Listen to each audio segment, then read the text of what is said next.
A'udzu billahi minasyaitonir rajim. Bismillahirrahmanirrahim. Alhamdulillahilladzi akramana bi syahri Ramadan wa man fariha bi dukhulihi harramallahu jasadahu 'alan niran. Asyhadu an la ilaha illallah wahdahu la syarikalah wa asyhadu anna Muhammadan abduhu wa rasuluhu alladzi la nabiyya ba'dah. Allahumma shalli ala sayyidina Muhammadir Rasulillahi sallallahu alaihi wasallam wa ala alihi wa sahbihi wa mawala amma ba'du. Ilahi anta maqsudi wa ridwaka matlubi atini mahabbataka wa ma'rifataka. Hadratul kiram wal muhtaram syekhuna wa mursyiduna wa wasilatun bainana wa bainallah wa wasilatun nuzuli rahmatillahi alaina sayyidi pangarsa abah Syekh Ahmad sahibul wafatajul arifin qaddasallahu sirrahul aziz. Para wakil talqin, para ikhwan dan akhwat yang dimuliakan Allah Subhanahu wa taala, puji syukur kita panjatkan kehadirat Allah, salawat dan salam semoga disampaikan kepada junjungan kita Nabi besar Muhammad sallallahu alaihi wasallam, pada keluarga, sahabat dan seluruh pengikutnya termasuk kita sebagai umatnya. Jemaah yang dimuliakan Allah, malam ini bersyukur kita sudah melaksanakan kewajiban kita sebagai salik.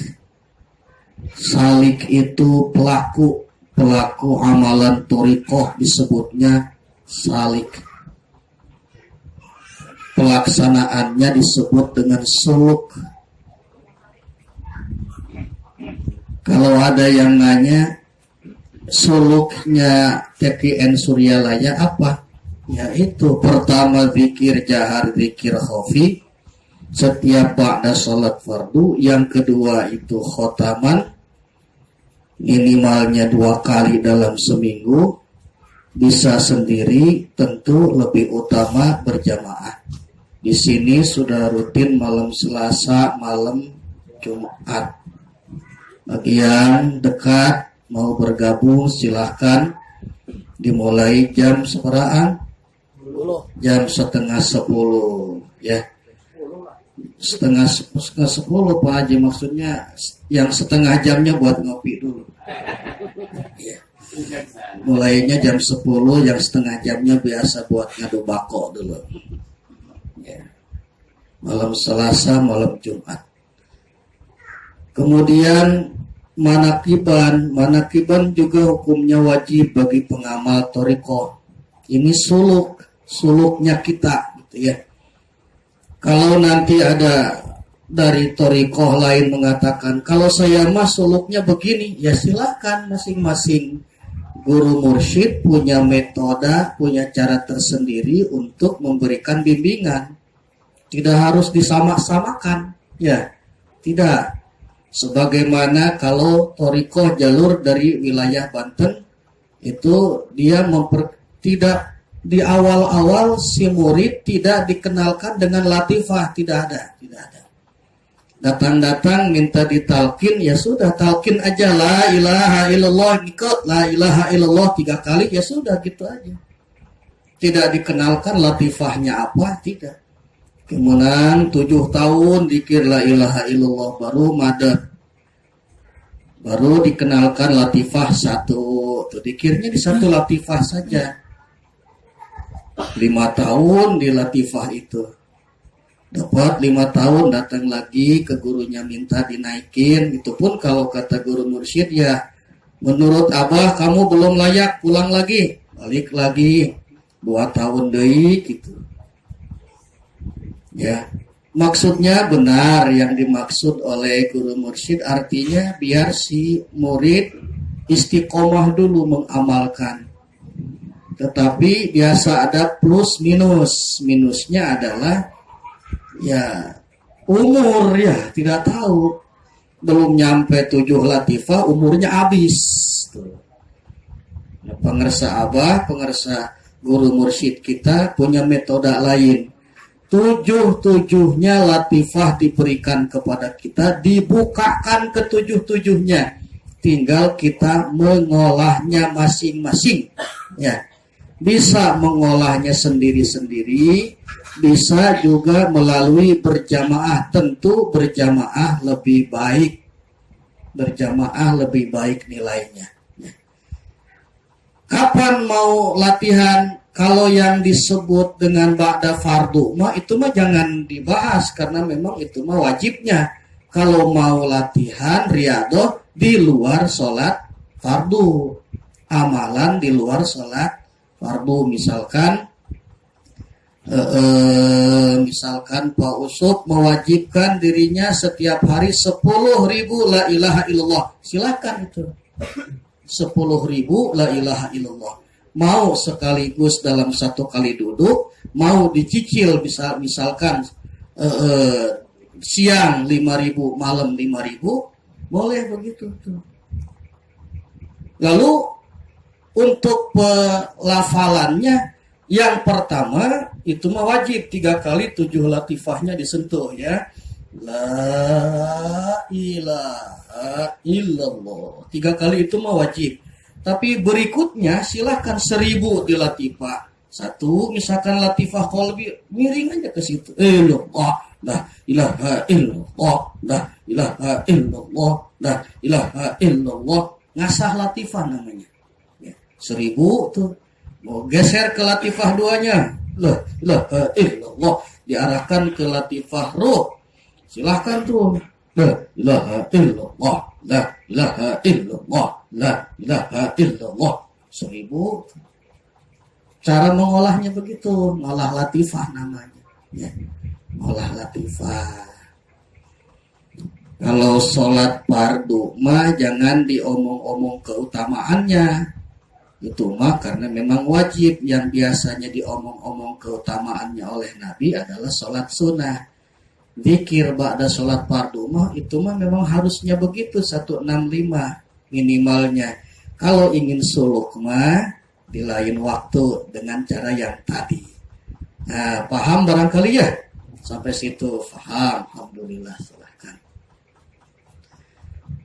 Sepengetahuan saya tidak ada reaksi yang menyebabkan kita jadi kurang waras, tidak ada ya. Tidak ada. Sepengetahuan saya. Ya, ada jamaah yang bertanya ke saya pengajian di sini di villa sebelah sana. Pak, katanya kalau dikirnya kebanyakan nanti jadi gila. Kata saya bener jadi gila. Ketakutan tuh. Yang dimaksud gila menurut saya adalah gila cinta kepada Allah. Semakin banyak kita zikir, semakin kita dibuatnya cinta kepada Allah. Itu yang disebut dengan gila. Bukan gila hilang akal. Hilang akal lalu ketawa sendiri jalan-jalan memakai kolor gitu. Bukan itu. Ya, yang dimaksud gila dalam bahasa tasawuf adalah gila cinta kepada Allah.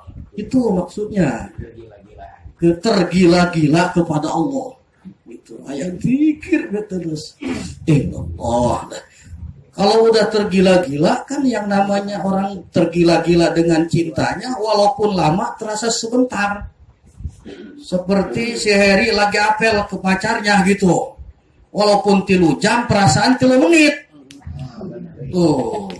Itu karena perasaan cinta membara dalam dada, menusuk dalam kalbu Allah. Itu. Iya, teh kucing rasa hasil. Meren. Kencan. Percaya baik lah. Padahal sudah berjam-jam ngobrol, tapi rasanya baru sebentar. Kalau kita zikirnya masih merasa lama, masih merasa pegal walaupun hanya 165, itu belum ada cinta. Belum. Itu mah masih terpaksa. Benar. Walaupun sebentar perasaan lama gitu. Karena terpaksa. Ayo bengulur-ngulur tasbih mana bendul. Iya. Can datang keneh bae bendul mana imam di lagu-lagu lagi bikin la ilaha il atau kapan selesainya ini? Ayang maledog beka imam kurang ajar. Kenapa nggak dicepetin olo-olo pisan jadi imam gitu kan? Akhirnya jengkel. Kenapa? Karena tidak cinta. Karena tidak ada cinta. Itu yang menyebabkan zikir kita menjadi kesel, menjadi lama, pengennya cepat-cepat aja. Illallah, illallah, illallah. Pengennya gitu. Ya. Nah itu ya tentu lebih baik secara berjamaah. Kalau misalkan di sini alhamdulillah sudah rutin suluknya malam Jumat, malam Sabtu khotamannya, boleh tuh ditambah nanti kapan-kapan kita adakan acara zikir 10.000. Boleh Pak. Bulan Ramadan benar. Bulan Ramadan misalkan malam keberapa udah kita tandai malam kapan zikir 10.000. Allah terus. Setelah 10.000 itu ya non-stop kalau udah di satu kali duduk begitu ya 10.000. Kopi antepkeun we termos pinggirkeun heula gitu. Ya. Jangan kalau udah diajamkan 10.000 sekali duduk mah, kecuali kalau tadi itu mau dipisah. Kecuali lagi pas lagi dikir betul mulas gitu ya. Wayahna itu mah keluar dulu, jangan ngabur usut di luhur karpet gitu ya. Ya keluar dulu atau enak tuh mah batur hayu ngagedak ieu lagi mau nongkrong ngantepkeun beus ya. Kengis tereh biak aing asup. Ya, hanya canggih asup kana pengajian. Nah karek bukan nanya bae.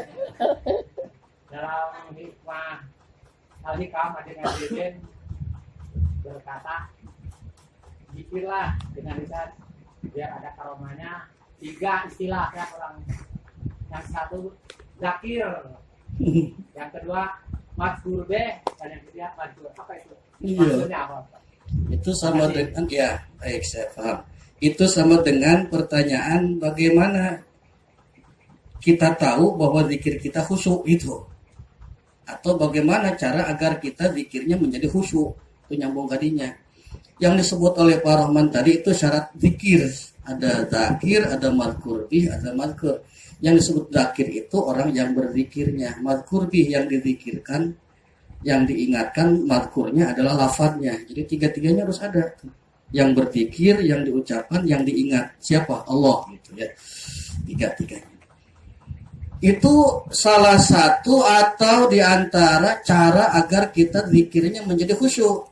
Bagaimana agar zikir kita menjadi khusyuk? Yaitu kita nyadar bahwa diri kita saat itu sedang zikir, gitu aja tuh. Kita menyadari bahwa saat itu kita sedang zikir, udah khusyuk itu. Artinya pada saat berzikir berarti kita tidak mikirin yang lain, mikirin zikir tuh. Itu namanya zikir khusyuk. Ringan, tapi pelaksanaannya itu pikiran cas-cos kemana-mana. Lagi zikir juga ingat karena angsuran, aduh, ingat karena baju baru lebaran model kumaha gitu. Ya, baik. Tanyakan dulu barangkali di antara amalia para ikhwan ada yang masih harus diperjelas. Ada Pak Cipto sini yang sudah malang melintang kemana-mana penakibannya. Ilmunya sudah tinggi beliau, tawadunya. Ya, kalau yang saya jelaskan banyak yang salah dia tahu.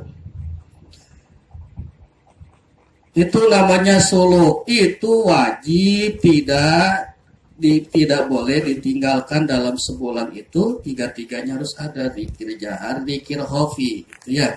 Khotaman dan satu lagi manakiban, minimal manakibannya 1 kali dalam sebulan.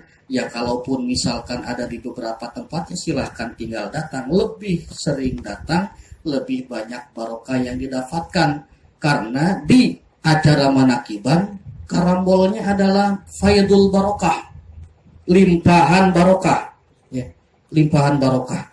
Mungkin secara zahir kita tidak merasakan, tetapi secara batin, secara hakikat kita sudah dicatat dan sedang berkumpul bersama wali-wali Allah sekarang. Ini jamaah karomah al-auliya.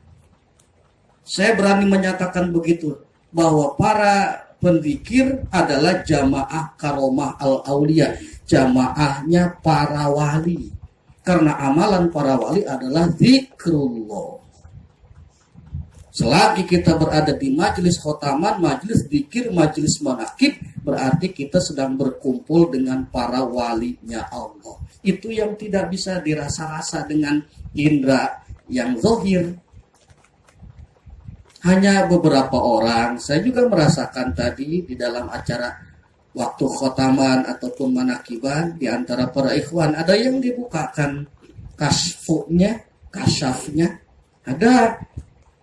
Dia diberikan kesempatan oleh Allah untuk merasakan apa yang tidak orang lain rasakan secara batin, ada. Kalau tidak keberatan boleh bicara, ngacung, ayo.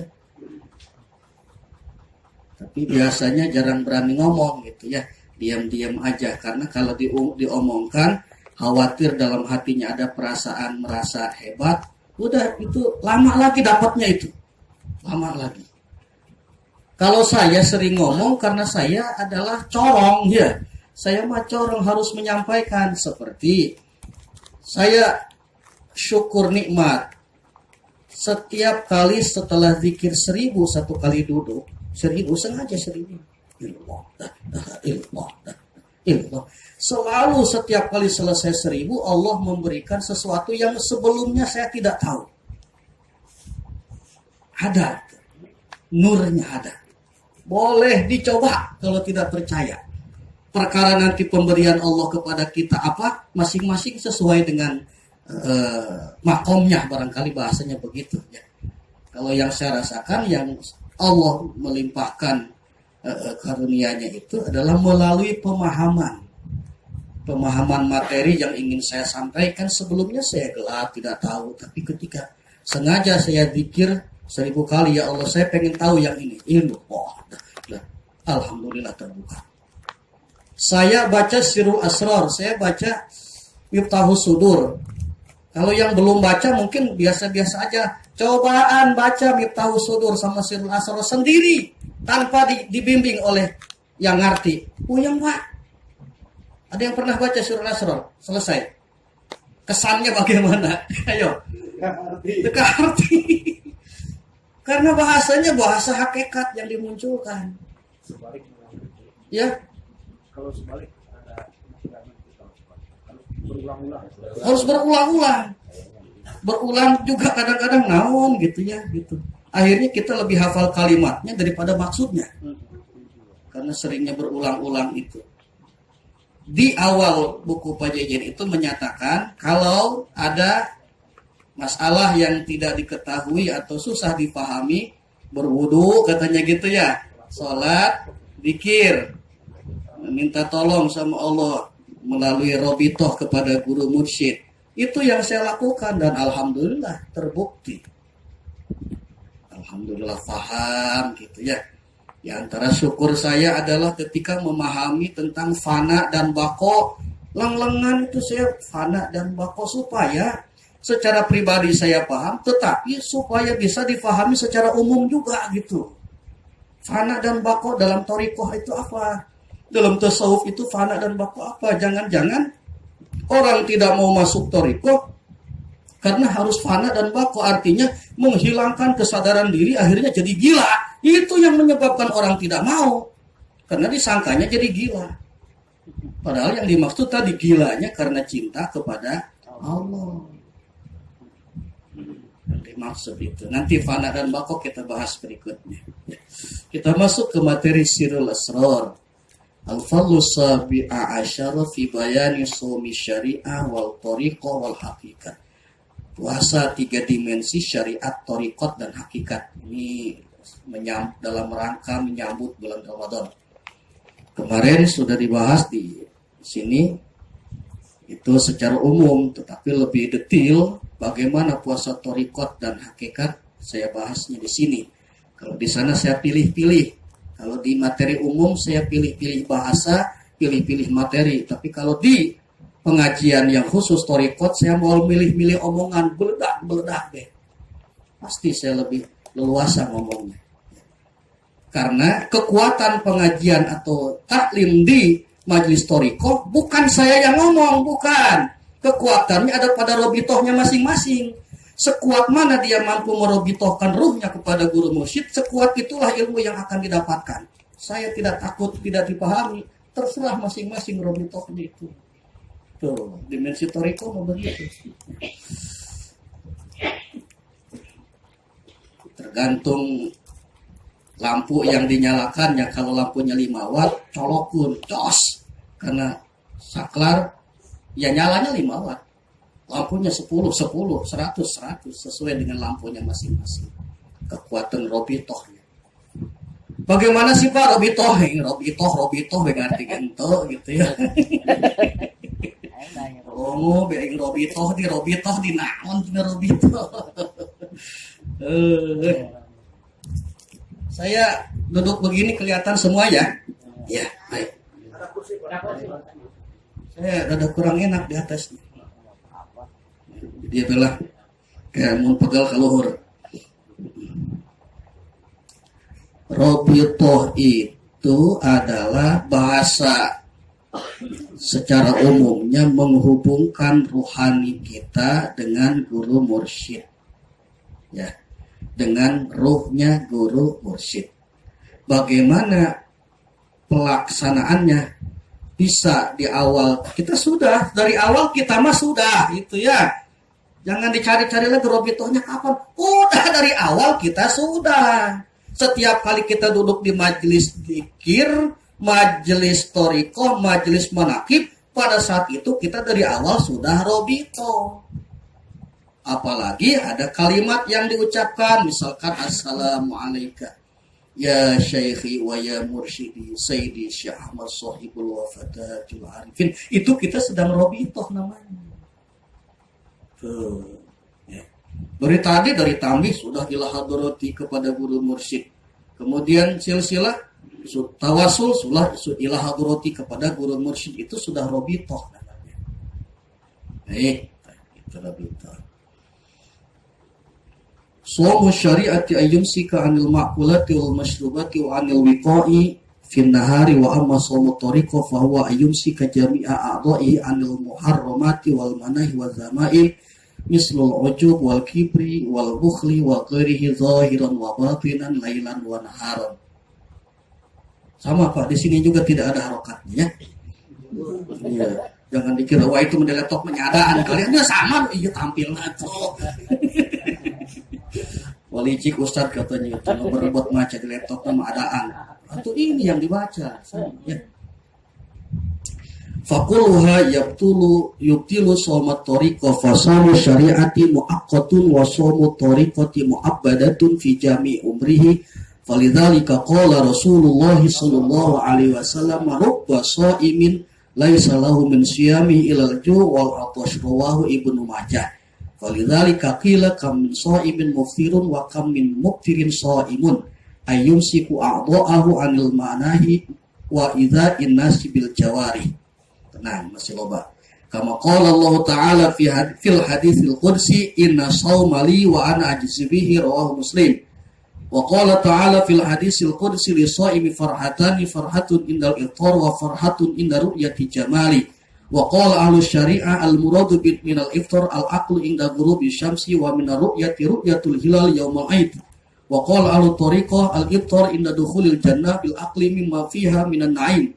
Razaqanallahu wa iyyakum min tilkal na'im wal muradu bir ru'yati ya ru'yatullah ta'ala yaumal qiyamah binadri sirri muayyanatan razaqanallahu ta'ala wa iyyakum bi fadlihi wa karamihi wa amma sawmul haqiqati fa wa imsakul fuadi an mahabbati ma siwallah wa imsakul sirri an mahabbati musyahadati ghairillah kama qala Allah ta'ala fil hadisil qudsi al insanu sirri wa ana sirruhu wasiru min nurillahi fala yamin ila ghairillahi ta'ala wali salasi wallahi mahbubun wa marghubun wa matlubun fid dunya wal akhirah fa idza waqa'at fihi mahabbatun ghairullahi fasada sawmul haqiqah falahu qada'u shaumihi wa huwa yarji'u ila Allah ta'ala wa liqa'ihi wa jazaa'u hadha shaumi liqa'u Allah ta'ala fil akhirah kama qala ta'ala as-shaumu li wa ana ajzi rawahu Tirmidzi. Alhamdulillah. Lain ngadoa eta mah lain. Disangka ngadoa panjang-panjang teuing lain keur maca.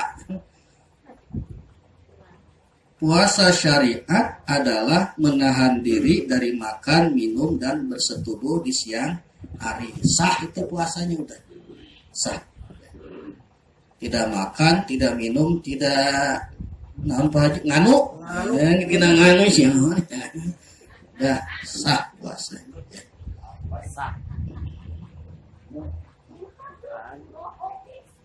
Kumaha? Ada yang belum paham? Iya, ini 17 tahun ke atas sih. Sedangkan puasa thariqah adalah mengendalikan seluruh anggota tubuh zahir dan batin siang dan malam dari segala perbuatan yang diharamkan, dilarang dan tercela seperti ujub, takabur, kikir. Apa bedanya ujub dan takabur gitu ya? Sering disejajarkan ujub dan takabur. Ujub membanggakan diri dengan sesuatu yang memang dirinya memiliki itu. Namanya ujub. Seperti dia pintar, dia sombong dengan kepintarannya, itu namanya ujub. Tercela juga karena ilmu bukan milik dia, titipan dari Allah. Tak gitu. Ulah eta imam kubatur teh dehem biar maksudnya mah nanti dulu gua di jalan jangan buru-buru komat gitu. Ulah eta imam ku batur gitu. Batur geus takbir ahan. Eta kang geter imam di depan pan gadek-dek sieun. Eta bakating ulah ku batur eta imam, masyaallah. Oh, merasanya paling hebat. Terus ngadoa pan. Ulah ku batur ngadoa ge sabab lamun ngadoa ku batur moal ditarima ku Allah. Aya kitu eta ustaz. Asa panghebat. Ujub teh ya. Kalau takabur mah adalah dia membanggakan sesuatu padahal dia tidak sehebat apa yang dia katakan. Itu namanya takabur gitu. Pipintereun padahal bodoh gitu. Iya. Lamun gelis pantas tapi lamun gumelis goreng teh budak. Iya. Kemayu. Kasep bagus tapi gumasep goreng teh jelema gitu. Kakasepeun gitu ya. Kapedean teuing kapedean teuing gitu. Akhirna batur enakeun. Wal bukhli dan kikir dihilangkan sifat ujubnya, sifat takaburnya, sifat kikirnya dan yang lainnya zahiran wa batinan, zahir dan batin. Lailan wa naharon, siang dan malam. Jadi puasanya siang malam kalau puasa thariqah mah. Tidak hanya siang. Waktu Pak berarti malam tidak boleh makan. Makan mah makan, tapi sifat yang tercelanya hilangkan. Saya mah belum nges ngaku bila sebelum ditunjuk-tunjuk kesorangan buktinya belum naon coba kita buktikan sarwa teh jeung jamaahna kitu. Begitu mau maghrib itu makanan ngabaris di luhur meja. Meja temuat diturunkeun kana karpet kan gitu. Apakah waktu buka itu makanan satu macam saja apa bermacam-macam? Bermacam-macam. Gorengan ge bukan satu macam. Ada goreng pisangnya, ada tahunya, ada bala-balanya, ada itunya comrohnya. Hayu ditumpukeun sapiring pinuh. Lalu rujak juga macam-macam. Ada es kelapa, ada es campur, ada es cendol, ada es dawet ngabaris tuh. Pikir-pikir emang diinum kabeh gitu. Ya nafsu ya, berarti belum bisa puasa kita ya. Belum puasa thariqah kita.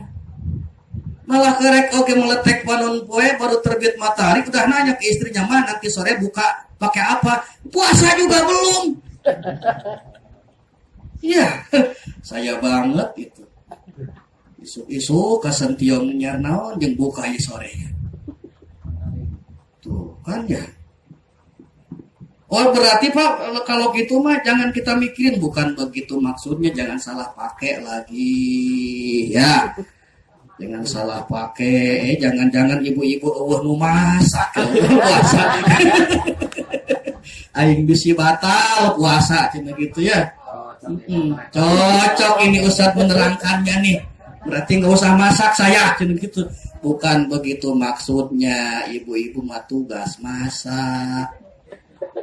Tapi beri kesempatan kepada suami untuk pikir, untuk puasa bener torikoh. Ketika suaminya puasa torikoh, ibu yang menyediakan masak pun dapat pahalanya sama.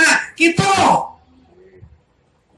Ulah dua-duanya sibuk mikiran makanan, maksudnya mah gitu. Ya, mana bapak gitu kan? Itu di masjid. Lagi apa siang-siang begini? Lagi itikaf, alhamdulillah. Antep kon. Jadi susulan digugubrak tidur we cenah kitu gawe pisan. Aing geus naon coba berang-berang atuh. Atuh jeulkeun kopi ge. Woi, puasa ieu. Salah tingkah airnya mah ya. Fakulluha yubtilu shamat tariqah, maka semua yang menyebabkan pikiran kita tidak fokus, tidak khusyuk terhadap puasa itu akan menyebabkan batalnya puasa tariqah. Ya, saya juga baru ngomong doang. Ya, teorinya begitu. Ya mudah-mudahan dari apa yang disampaikan bisa mengamalkan. Paling tidak gitu ya. Kalaupun belum semuanya keburukan dihilangkan di diri kita, ya berapa persen lah digeser gitu aja tuh. Tidak, walaupun tidak sekaligus cegur hilang semua, atau kita mah kelas awam begini mah perangnya juga luar biasa ya. Sedikit-sedikit yang tadinya ujub ada dalam hati kita hilangin, yang tadinya takaburnya ada hilangin gitu. Fasaumu syariati, puasa syariat terbatas waktu, sedangkan puasa thariqat mah sepanjang masa. Bukan hanya di bulan Ramadan, tapi di luar bulan Ramadan pun bisa dihukumi sebagai puasa. Unik ya. Rasulullah bersabda, "Rubba sha'imin laisa lahu min siyamihi." Betapa banyak orang yang berpuasa dia tidak mendapatkan apa-apa dari puasanya itu kecuali lapar dan dahaganya saja. Itulah puasanya orang yang hanya menahan diri dari lapar dan haus saja. Tidak berusaha menjadikan puasa sebagai sarana untuk memperbaiki diri, memperbaiki ibadah kepada Allah. Lalu ada yang ngomong misalkan, nah rajinnya cuma puasa doang ini, ntar juga di luar bulan puasa biasa lagi. Untung kene, masih untung segitu gedai rajin di bulan Ramadan ya, masih untung daripada ngomong doang komentar. Bener ente hirup. Benar. Ya kan? Lah yang dikir thariqah gitu-gitu gini, tetap aja kelakuannya kurang pati bener. Segitu udah dipakai dikir. Gimana kalau enggak edan sekalian, Pak? Begitu masih untung daek dikir. Ya, itu aja tuh. Jangan pakai dalil yang begitu marame urusanna teh nyambung.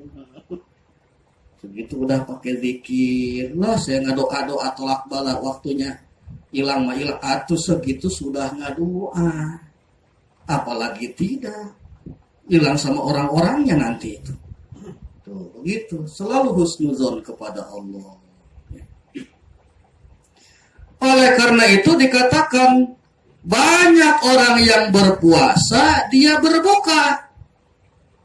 Zahirnya dia puasa, tidak makan, tidak minum, tidak bersetubuh, tapi menurut Allah dia tidak puasa. Karena targetnya ada dua, puasa itu endingnya ada sah, ada makbul. Yang sah belum tentu makbul. Yang sah itu belum tentu makbul.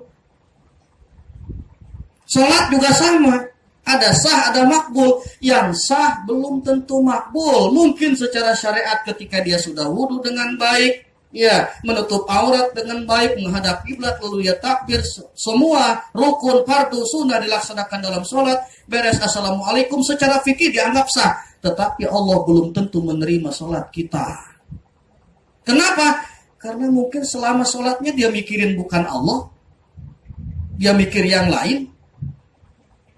Ibaratnya ketika kita sedang sholat, ketika kita sedang zikir, itu kita sedang berada di ruang VIP, ruang eksekutif. Ketika kita masuk ke ruang eksekutif kan tidak boleh sepatu kotor, tidak boleh sendal kotor, baju kotor. Ini mah masuk ke hotel berbintang, ruang kamar eksekutif, mawa peti bekas teri. Mau pete duit. Ayo. Kira-kira sama satpam dibiarkan apa boleh masuk? Diusir. Ini apa-apaan, Pak? Saya ada ini kuncinya nomor sekian. Iya, tapi Bapak jangan begini potongannya, Pak. Kenapa bersih dulu tuh, ada di kolam renang tuh. Nggak boleh masuk karena bukan ruangannya kita. Ketika sedang sholat, ketika sedang zikir, kita sedang bertawajuh, dialog, sedang Allah. Dalam hati kita mawa-mawa urusan dunia. Itu yang menyebabkan zikir kita, yang menyebabkan sholat kita, yang menyebabkan puasa kita tidak diterima oleh Allah. Karena urusan dunia dibawa-bawa masuk ke ruang Allah Subhanahu wa Ta'ala. Itu yang jadi masalah. Yang berikutnya, kenapa puasa kita bisa saja sah tetapi tidak diterima? Karena sikap kitanya yang tidak sopan kepada Allah. Ibu-ibu masak di rumah, pasti itu untuk menyediakan suami yang tercinta, yang satu-satunya itu.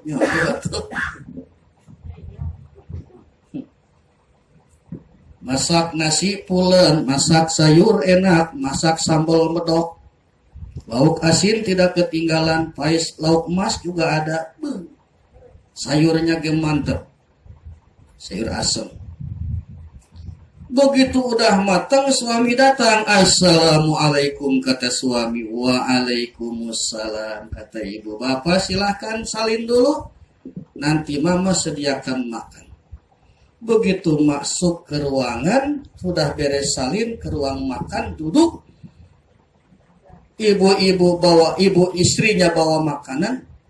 Pikir si ibu, pasti suaminya akan lahap makan, karena makanannya semuanya enak. Begitu dihidangkan, sambil jongkok, keluar dari belakang, jegur hitut. Balik deui, ngambil sayur, bawa lagi bari teurap. Di depan suami, aing enak 2 kali, tah sekali dia awas ya naon.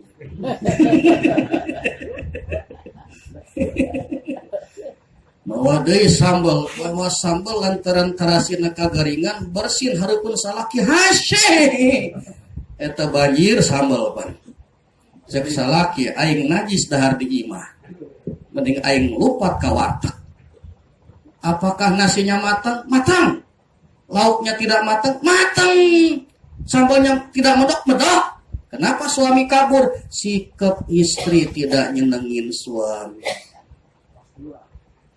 Lari ke pos 2. Siapa yang ngomong itu?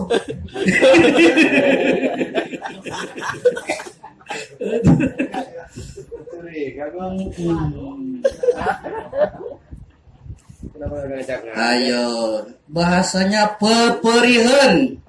Nah ini naon bahasa ini. Peperihan di luar sholat kita kurang sopan, atau dalam sholat kitanya sopan, pakaiannya sing rapi, gitunya.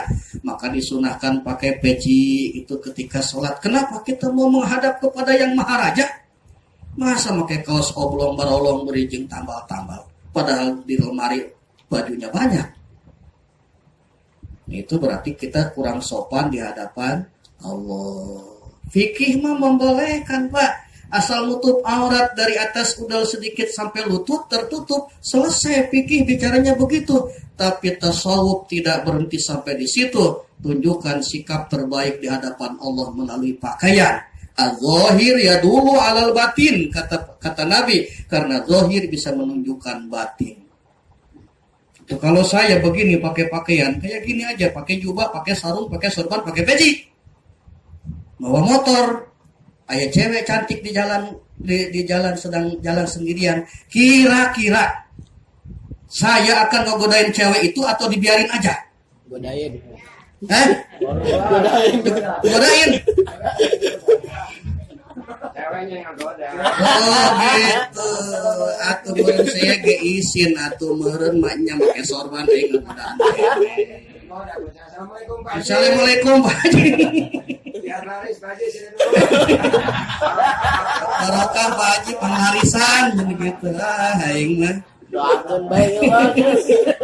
Pandoakeun. Ngalap barokah Pak Haji mampir heula gitu. Kurang ngajar dia. Heuh ge.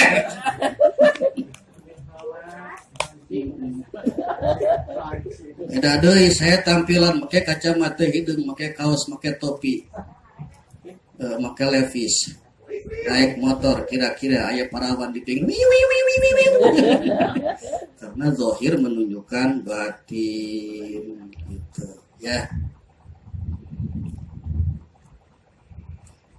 Yakni meskipun secara syariat dia berpuasa, tetapi secara hakikat dia berbuka. Mestinya bukan berpuasa, berbuka. Salah nulis, saya nulis dia.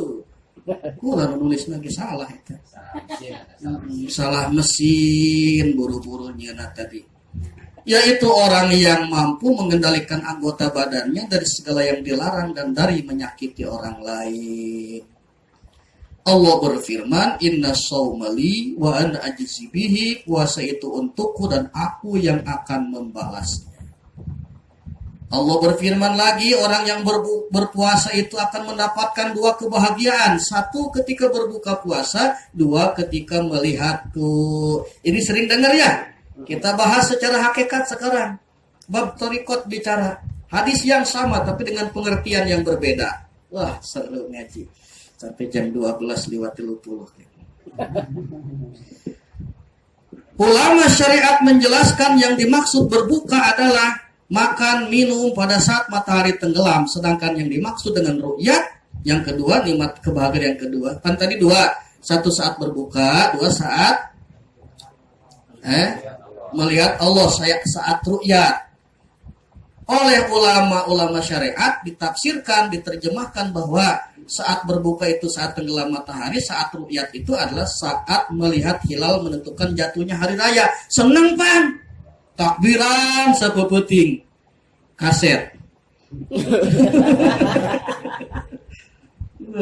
Takbir sama sarare gitu ya.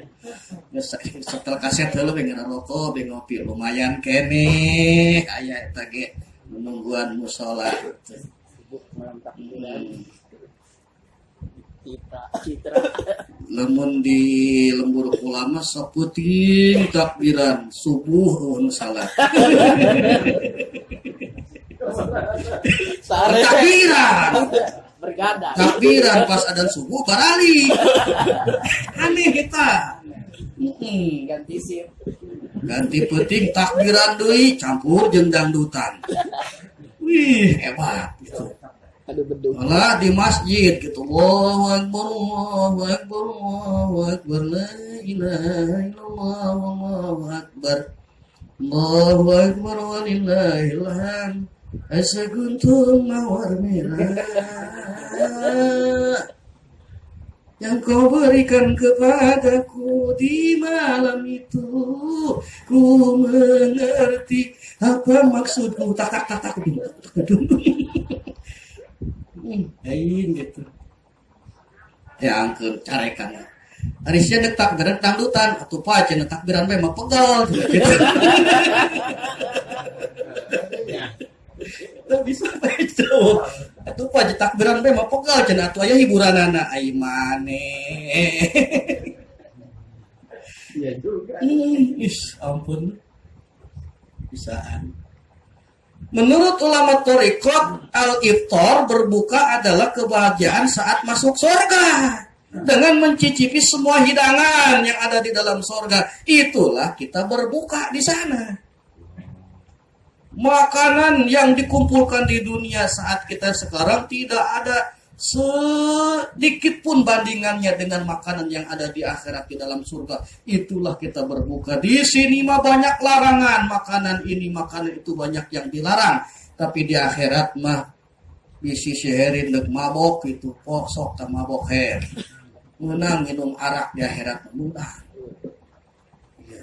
Makanya di dunia dilarang itu karena itu mah untuk minuman di akhirat. Tapi jangan disamakan arak di dunia dengan akhirat, tidak. Arak di dunia jadi penyakit, arak di akhirat mah semakin menambah nikmat. Abok. Gitu. Arak dunia mah abok. Apply lah. Sedangkan yang dimaksud dengan ru'yat adalah melihat Allah secara nyata pada hari kiamat dengan pandangan siri. Semoga Allah memberikan anugerah ini kepada kita dengan kemuliaan dan keagungannya. Di dunia pun kita bisa ru'yat kepada Allah tapi melalui mir'atul qalbi. Ya. Kalau di akhiratnya dengan sirinya kita bisa melihat Allah. Kalau di dunia dengan menggunakan media. Begitu bahasanya. Di dunia mah kita menggunakan media, alat. Kalau di akhirat mah kita langsung melihat Allah. Bahasa enaknya begitu. Apa alat di diri kita yang bisa digunakan untuk ru'yat kepada Allah? Yaitu qalbu kita. Al-mu'min mir'atul mu'min, kata Allah. Seorang mukmin itu adalah cermin bagi al-mu'min, Allah Subhanahu wa taala. Apa yang bisa dijadikan cerminnya adalah qalbul mu'min. Hatinya orang yang beriman adalah cermin. Yang dengan cermin itu kita bisa melihat Allah Subhanahu wa taala. Yahdillahu linurihi may yasha. Dalilnya itu Allah nanti memberikan hidayah nurnya kepada siapapun yang dikehendakinya. Dengan hidayah nur itu kebanyakan kita nur hidayah kan punten Bu Haji. Ya, kebanyakan kita nyebutkan nur hidayah, saya membalikan. Allah memberikan hidayah nurnya kepada kita. Itu tergantung tingkat ketakwaan kita kepada Allah Subhanahu wa taala.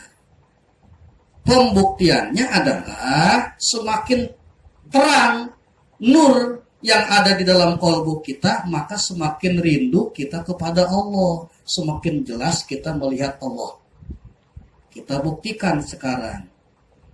Kalau ada suara azan langsung kita mendekat untuk sholat berjamaah, menandakan cahaya kita sudah terang dalam hati, mampu menyinari langkah kita menuju sholat berjamaah. Tandanya kita sudah tersinari dengan cahaya Allah. Tapi kalau ada orang yang mendengar adzan dia biasa-biasa saja, tanpa ada reaksi apapun, apalagi mau sholat, berarti nur yang ada di dalam kolbunya terhijab dengan kesombongan, kebodohan, kelalaiannya, sehingga nur yang ada itu tidak bisa menerangi jalannya menuju kepada Allah.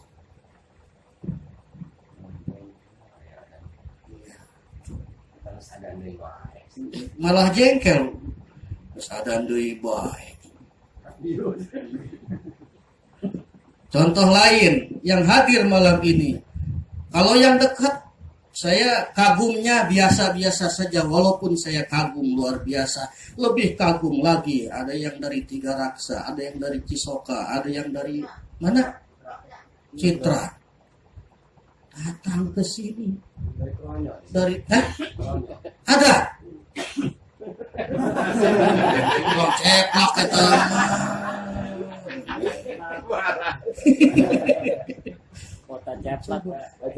Mereka bisa datang, bapak-bapak, ibu-ibu bisa datang jauh-jauh ke sini bukan karena bantuan cahaya listrik, bukan karena cahaya motor, bukan. Cahaya iman yang ada di dalam hatinya mampu menggerakkan seluruh tubuhnya untuk mampu melangkah ke sini.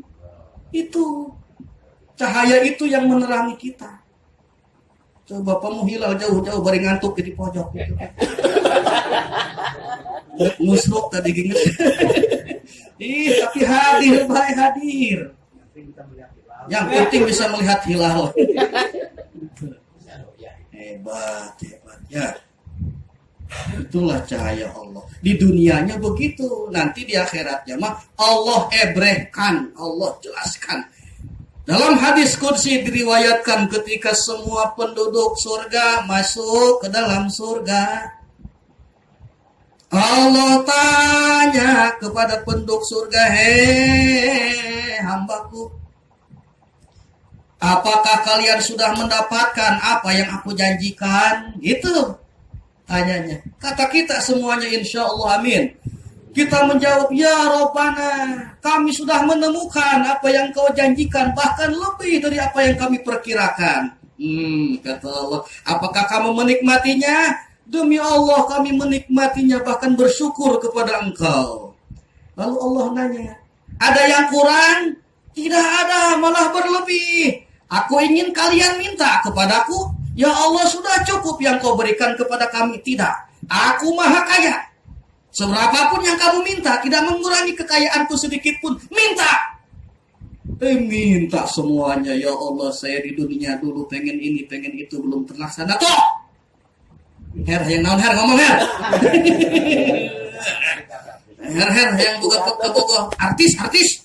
Dibelain ke mata artis, tak? Ayo. Ya Allah, saya... Ayo, ngomong, minta hilau, Pak. Minta hiji di baris 10. Ayo. Sampai kita semuanya sampai bingung. Ya Allah udah. Saya nggak tahu lagi yang harus saya minta apa. Kata gitu. Udah cukup. Minta. Tantangan Allah. Minta semuanya minta. Ya Allah terima kasih, syukur kepada engkau. Ya Allah syukur kepada engkau. Lalu Allah berfirman, inginkah kalian aku berikan sesuatu yang lebih daripada yang sudah aku berikan itu? Manusia penduduk surga berkata, ya Rabbana, apa yang kau berikan ini sudah tidak lagi kami bisa mengatakannya. Lalu apa lagi yang akan kau berikan kepada kami? Kata Allah, lihat aku. Allahu Akbar. Semuanya melihat kepada Allah Subhanahu wa ta'ala yang laisa kamislihi syai'un, yang tidak bisa diucapkan dengan kata-kata. Mensifatinya tidak bisa. Masih ada yang belum paham bagaimana katanya mensifati sesuatu yang kita tidak bisa mengatakan. Ya itu gampang, angin saja kita yang ada. Bagaimana kita mensifati angin secara utuh? Tidak bisa. Rasa ada, warna naon coba angin? Hah? Burungnya. Kita mau dikerok sama lain angin. Tak iya cina angin kalau luar burung lain sama kulit yang daging. Anginnya mah tidak berbentuk.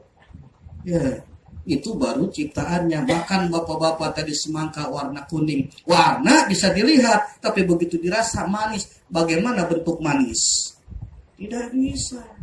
Ayo katakan bentuk manis seperti apa? Putih merempat. Kenapa putih? Itu gula putih manis. Itu garam putih asin.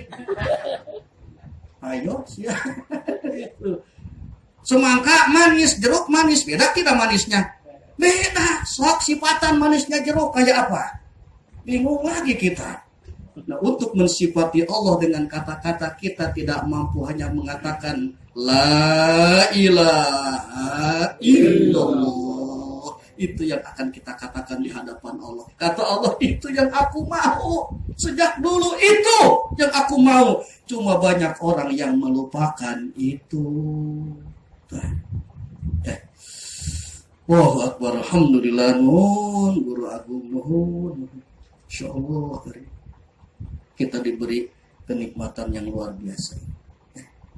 Walaupun sambil ngalamun, pikir terus baik. Ilallah, la ilallah, la ilaha illallah.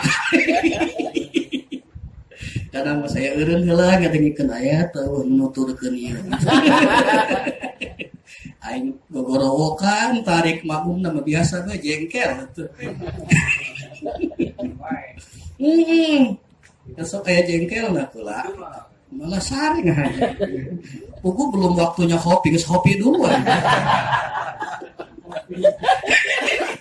Nanti kode aba-aba hopinya belum, baru masih jahar, udah hopi duluan. Helaan, kumpul gitu. Masya Allah karim tong gitu.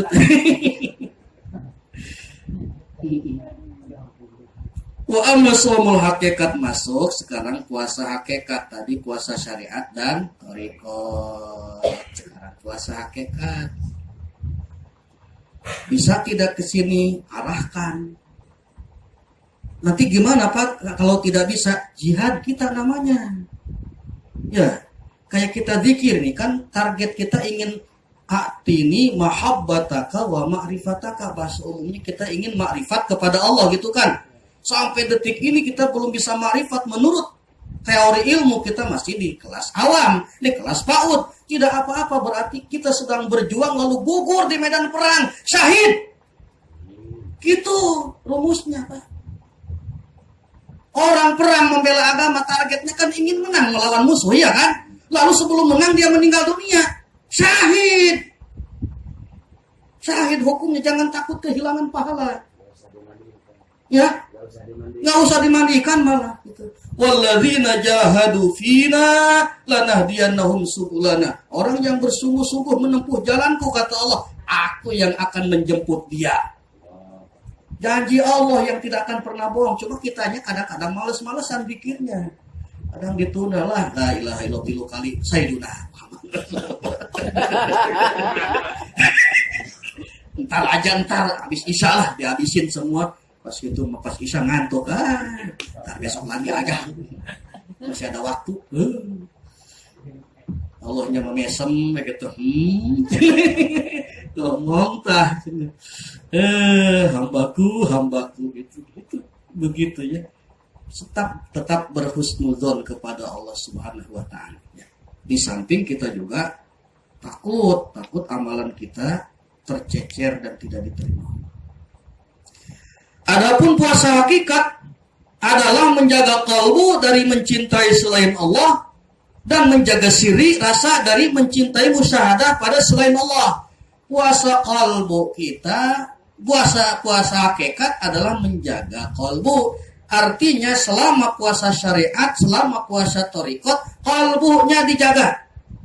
Minim-minimnya bahwa puasa yang kita lakukan ini, yang kita laksanakan bukan karena kita terpaksa. Minim-minimnya itu, melainkan karena kita melaksanakan perintah Allah itu aja dulu. Karena teorinya memang benar, pertama dipaksa, kedua terpaksa, ketiga biasa. Dipaksa, terpaksa, biasa. Itu memang tahapannya harus begitu. Walaupun masih terpaksa, masih kadang-kadang kita mengeluh, perut lapar, udah tahan, sabar. Itu sudah menunjukkan iman kepada Allah Subhanahu wa taala. Sebab apa? Kalau orangnya tidak kuat iman mah, sentiong, hari pertama mah sepi biasa. Perhatikan nanti besok hari Sabtu, tapi hari Minggu lihat lagi. Saya sering suruh Pak itu hari kedua, udah biasa lagi ngudut, biasa lagi makan, udah tidak takut dan malu lagi. Oh Pak itu mah perempuan kali, laki-laki. Lagi men iya meureun keur men laki ge. Tas musuhan ongkol merentas ngalahirkeun. Atuh iya. Naik angkot saya ngereding jeung supir Ustad hampura cenah saya mah nya teu puasa. Iya tuh mah ulah minta hampura ka kula tuh. Ulah mah teu nitah puasa. Ulah gede kita ku Allah gitu kan. Atuh minta hampura mah ka Allah be ka ditu. Cenah kitu-kitu teh entar cenah. Biasa be. Biasa be cenah kitu. Atau pula menghargaan baik ke Ustaz gitu. Kula ngomong deui, kula dihargaan ku sorangan tengah hargaan karena awak sorangan. Cek manen tengah hargaan kumaha kula? Atuh eta ngarokok batur keur puasa sarua jeung nembongkeun kakafiran di hareupeun batur eta. Sarua bi ngomong kafir aing kafir batur puasa henteu kafir. Langsung aja gitu. Oh, eta bari ngomong kitu ge kula bari minggir-minggir bisa nonyok. Sieun nih. Untung eta lah cuman enak mikir nya cenah. Terus lah eureun ngarokona kula isin cenah. Tengkebe cenah ustad turun.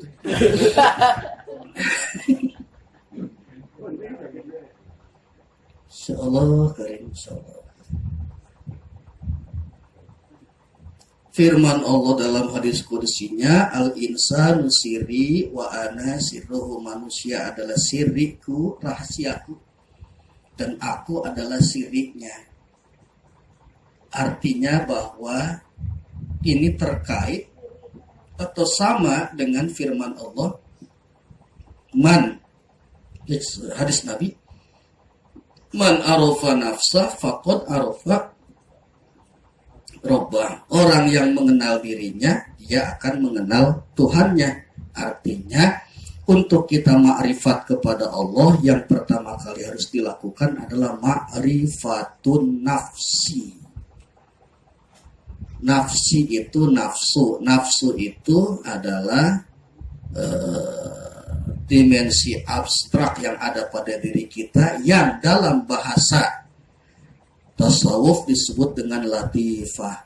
Asah latifahnya ibaratnya kita sedang ngelapin kaca. Semakin bening kaca itu dilap, maka semakin bisa dia memantulkan gambar yang ada di hadapannya. Allah bercermin melalui kalbu kita. Kalau hatinya, kalbunya sudah bening, maka kita bisa ma'rifat kepada Allah. Dengan cara apa kita ma'rifat kepada Allah? Dengan zikrullah, utamanya la ilaha illallah. Terus diasah. Sebenarnya jangan ragu itu ketika kita gerak, ya. Malah saya ingin suatu saat nanti dikomandokan zikirnya sama gitu gerakannya, supaya lepas. Dan itu ketika semuanya sama bareng, itu tidak terasa itu zikir 200-300 itu. Yang jadi tidak kompak itu yang satu gerak, itu yang satu macicing baik, ya kan? Iya baik itu. Akhirnya zikirnya tidak sambil dirasa. Padahal dengan adanya gerak itu menunjukkan bahwa seluruh anggota tubuh kita juga ikut zikir. La ilaha illallah, la ilaha illallah, la ilaha illallah. Malah badannya boleh sambil gerak. La ilaha illallah, la ilaha illallah. Saya kalau sendirian atau kalaupun di sini, saya pikir makmum tidak akan lihat karena pareureum kabeh gitu ya. Saya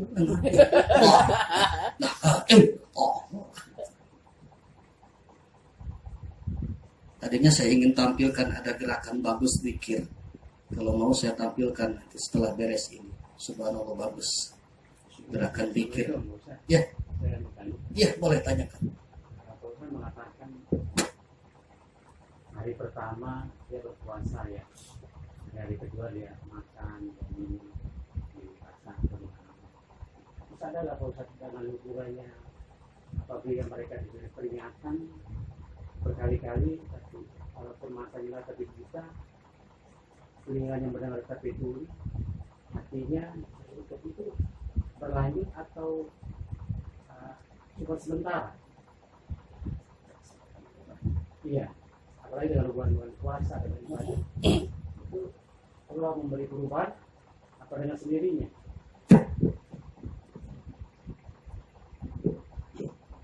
Dosa itu ibarat noda yang menempel di kaca. Kalau di cermin, kalau setiap hari dibersihkan maka cermin menjadi bening. Tapi kalau noda itu dibiarkan, maka semakin melekat dan susah untuk dibersihkan. Semakin banyak dia melakukan dosa, semakin gelap hatinya. Semakin gelap hatinya, maka semakin susah dia untuk bisa membersihkan hatinya sendiri.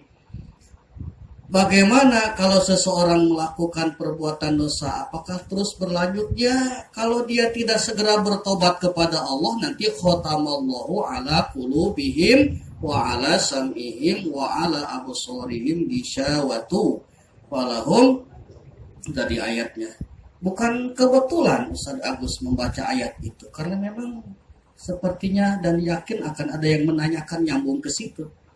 Allah menutup hati, memberi stempel kepada orang-orang kafir itu, lalu menutup telinganya, menutup matanya, menutup hati kolbunya, sehingga tidak bisa menerima kebaikan, menerima hidayah.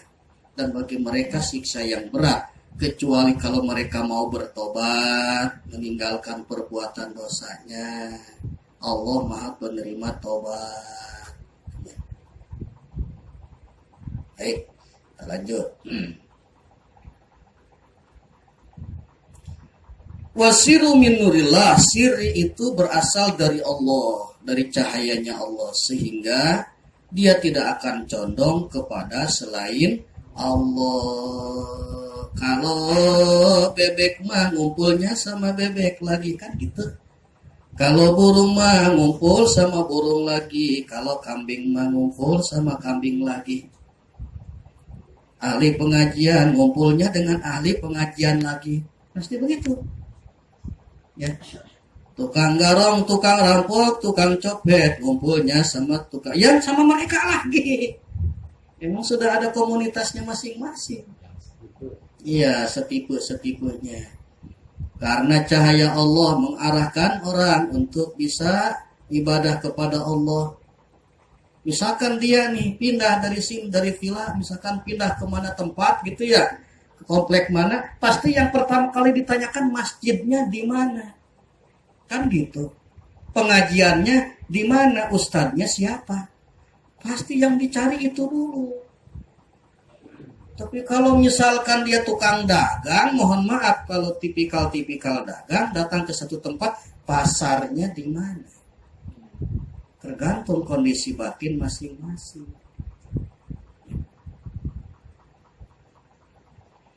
Tidak ada baginya yang dicintai, diingini dan dicari di dunia ini maupun di akhirat selain Allah. Kalau memang itu nur, cahaya dari Allah Subhanahu wa Ta'ala telah terhunjam ke dalam hati kita, maka yang dicarinya, yang diinginkan, yang diupayakannya adalah untuk mengharapkan ridho Allah. Dia kerja, dia akan nanya apakah kerjaan ini diridhoi oleh Allah atau tidak. Dia pakai baju, pakai seragam apapun, dia akan nanya potongan seperti ini Allah ridho atau tidak. Nanti semuanya Allah oriented. Kalau dia kerjanya diridhoi oleh Allah atau tidak. Kalau dia berumah tangga cara begini diridhoi oleh Allah atau tidak. Terus semuanya diorientasikan untuk mencapai keridhaan Allah. Semuanya les-lesan soalnya. Jika kalbu dan sirinya mencintai selain Allah, ini lagi ngomongin puasa hakikat nih. Jika kalbunya mencintai tiba-tiba selain kepada Allah, maka batalah puasa hakikatnya. Dan puasa hakikat bukan hanya di bulan Ramadan, ya. Di semua bulan, semua waktu, semua jam, semua menit, semua detik. Gitu. Oh, kalau begitu Pak, saya tidak boleh mencintai istri, mencintai anak, mencintai keluarga, boleh. Tapi semua cinta kepada makhluk itu atas dasar cinta kepada Allah. Bagaimana cara membuktikannya? Begini. Supaya nyambung ilmunya, makrifatnya supaya kena. Ya. Saya semalam buka-buka YouTube, ada kiai yang keras, baru muncul itunya, videonya. Bahwa kalau ada ustadz, kiai, ulama yang membahas tentang hakikat, pasti itu ulama sesat, kiai sesat. Keras. Dan pasti yang disampaikannya adalah kesesatan yang nyata kepada umat. Yang harus disampaikan adalah syariat saja kepada umat. Oh, berarti seumur-umur mau bisa ma'rifat atunya. Garunya gitu. Dah, tidak apa-apa, mungkin beliau berbicara kepada orang-orang yang memang awam tentang syariat, maka dia bicara itu dulu. Seperti ibu guru ngajarin anak TK, anak PAUD, ya pasti bikin garis-garis dulu gitu ya. Nggak boleh begitu anak mau buka buku kelas 6 SD, jangan dulu, jangan itu, yang ini aja nih, yang buku ini aja, gitu maksudnya. Karena memang kelasnya di situ. Saya husnudzon kepada beliau. Bagaimana pembuktiannya kita bisa mencapai tingkat cinta kepada Allah melalui cinta kita kepada keluarga? Begini. Bapak-bapak pergi pagi, pulang siang, bahkan sore, larut malam untuk bekerja mencari nafkah dalam rangka mencukupi kebutuhan keluarga. Zahirnya begitu. Karena punya anak, punya istri, perlu makan, perlu sandang, perlu rumah. Maka sebagai suami kerja keras banting tulang untuk mencukupi kebutuhan itu. Kalau saja si suami tersebut hanya terbatas pada untuk mencukupi kebutuhan sandang pangan papan keluarga, titik sampai di situ, maka dia belum cinta kepada Allah. Cintanya hanya sebatas kepada makhluk, kepada anak, kepada istri. Selesai. Berarti dia tidak mencapai derajat ibadah dalam kerjanya. Tetapi jika seorang suami dia pergi pagi pulang siang sore larut malam untuk mencari kerja, untuk bekerja mencari nafkah, dalam hatinya dia bilang bahwa apa yang dikerjakannya adalah untuk memenuhi keluarga. Kenapa Pak rajin-rajin teuing mencari nafkah untuk keluarga? Karena keluarga titipan Allah yang harus saya urus dengan baik. Emang Allah siapa? Allah itu Tuhan saya yang menyuruh saya untuk bekerja mencukupi kebutuhan keluarga. Kenapa sih takut-takut teuing karena Allah? Karena Allah adalah Tuhan saya. Kenapa nurut teuing ke Allah? Sebab saya ingin diridhoi oleh Allah. Tah, itu cinta kepada keluarga berarti dasarnya cinta kepada Allah.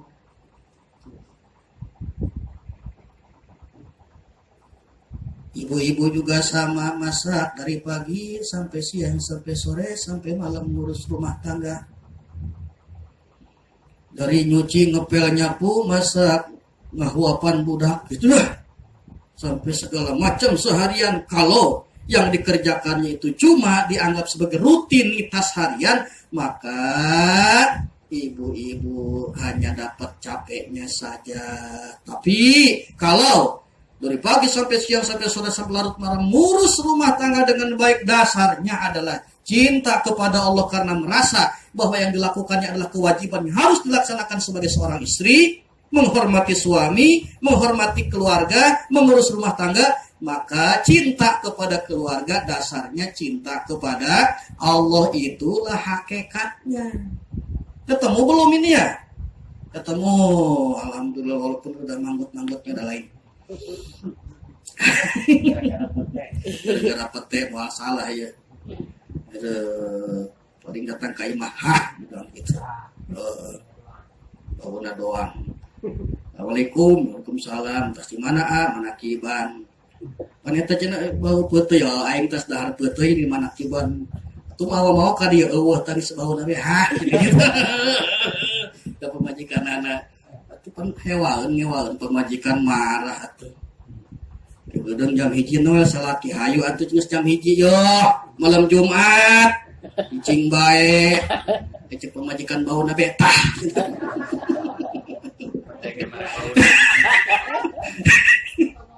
Geus heris ya teh teu ngarti ge moal. Kamu di pikiran atuh nu kitu mah. Bau potoy, bau ge maksudna mah seri mah. Itu paham tadinya mah. Nyawa nyari. Terus kelaknya her ada. Pete doang paham. Paham nama bau peuteina doang.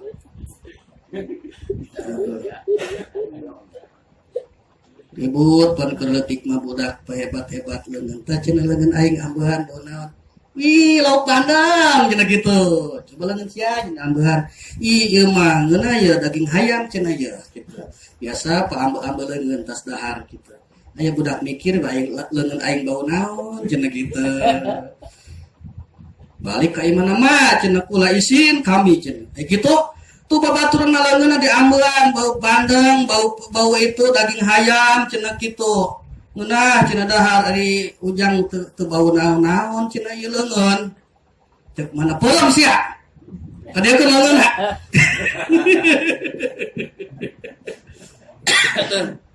Peureum budak eta teh nyaho dicabakeun kana naon ku indungna. Geus cenah ambokeun ka babaturan sia. Bahaya ya.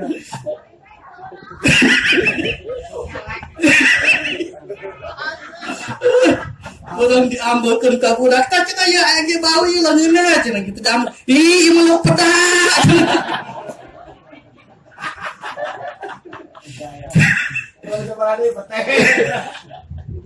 Itu tenawat ternyata dicabakan kena naon ku indungnya, ternyata pulang budaknya. Ada petai mana?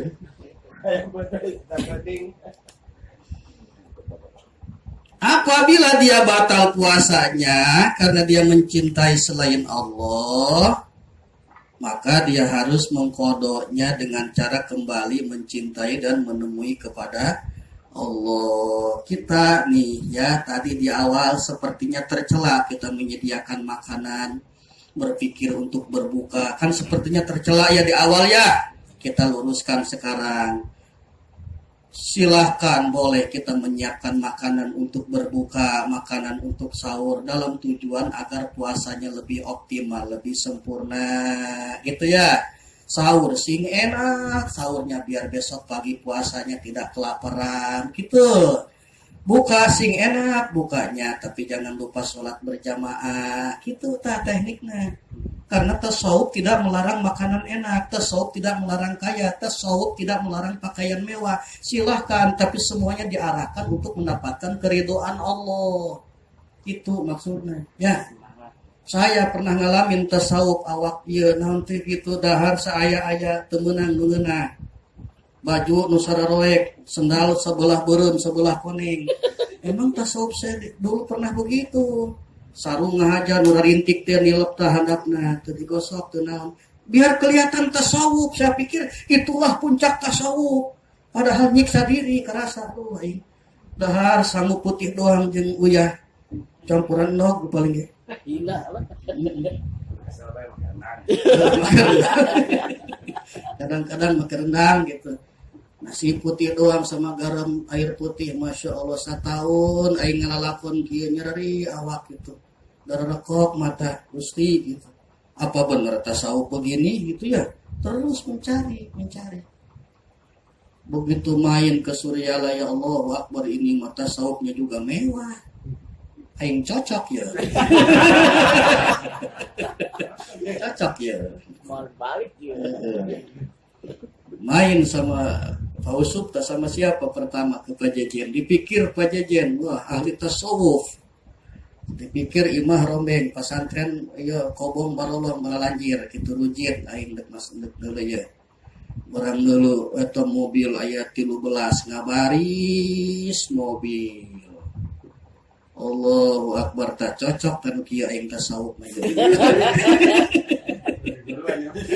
Di guruan ya di mana ya kumaha caana ya.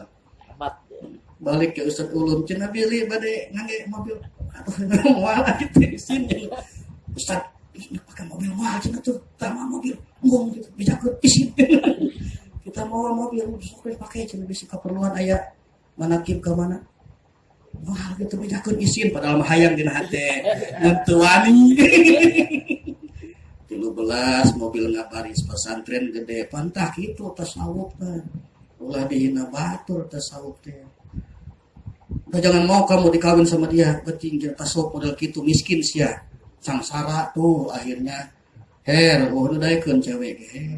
Bener Karunya. Gila. Pahala dari puasa hakikat adalah berjumpa dengan Allah Subhanahu wa taala yang tadi teh hadisnya ya. Allah berfirman, puasa itu untukku dan aku yang akan membalasnya dengan balasan yang di luar dugaan sama sekali, bahkan balasannya adalah kita berjumpa dengan Allah Subhanahu wa taala. Wallahu a'lam bissawab. Allah sholli ala nabiyil hashimi Muhammadin wa ala alihi wa sallim taslima Allahumma sholli ala nabiyil hashimi Muhammadin wa ala alihi wa sallim taslima Allahumma sholli ala nabiyil hashimi Muhammadin wa ala alihi wa sallim taslima Allahumma sholli wa sallim wa barik alaihi. Assalamualaikum warahmatullahi wabarakatuh.